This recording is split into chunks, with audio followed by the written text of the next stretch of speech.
og velkommen. I dag er det onsdag. Ja. Yeah. Og i dag har jeg været på arbejde, så ja, jeg var lige hjemme, så lige tage en hurtig skjort på sådan lidt, så ja. Og i dag der er det faktisk, der vi taler om at udstille sig selv på nettet. Altså flere måder at skrive nogle ting og lægge billeder ind og bare ligesom vise sig selv frem på en ubehagelig stødende måde, kan det være for nogen i hvert fald. Ja. Så vi starter bare nu. Og det her det bliver en hurtig video i dag. Ja. Ikke så lang. Nej, det er ikke med strøm i kamera. Nej. Okay, vi er klar.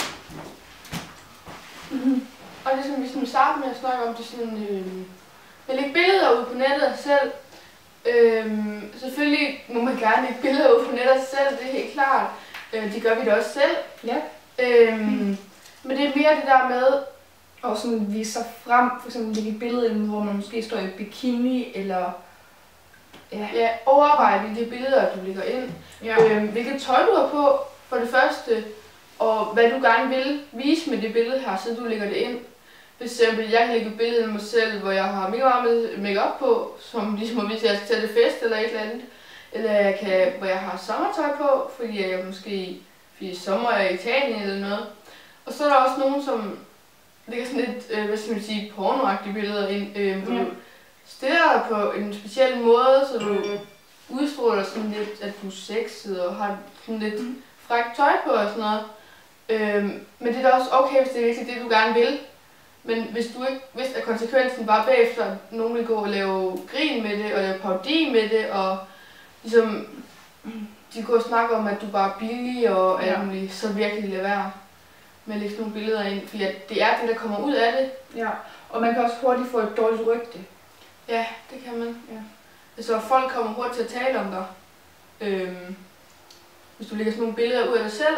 Men selvfølgelig, hvis det er det, du gerne vil, og du er ligeglad, så gør det da. Altså, vi vil jo heller ikke sige, at det må du bare ikke. Nej. Men vi vil bare råde til, at det er en dum idé, fordi at det er de færreste, som ikke får nogen kommentarer på det. Det er det virkelig. Og så også en anden ting med at lægge billeder af, når man f.eks. sidder og ryger eller sådan noget. Der er mange, der tror, det er sejt at ryge, og så vil vi ligesom gerne sådan vise det på en eller anden måde, altså en eller sej måde. Ja, at du er sådan lidt hardcore, jeg turde godt, som jeg ikke må og sådan noget. Men lad være med det. Folk tager bare screenshot og viser til andre, som så viser til andre, som så en eller andens mor ser det, og så fortæller moren det, og de pludselig ved hele byen det. Og ja, og det er ikke sejt at ryge, og det er det bare ikke. Ulækkert. Det er ulækkert, det lugter og puha. Ja. Altså selvfølgelig, vi skal ikke sidde og sige det vel, hvis folk ryger nu, og så de må det gerne ryge, hvis det er en fast vane for mig, det tænker, hvis det er også okay med hans forældre, altså, så det er jo okay, hvis det er det, du har valgt i dit liv. Men folk, som ikke rigtig har prøvet det før, og gør det nogle gange og sådan noget, for man synes, man er lidt sej, når man gør det.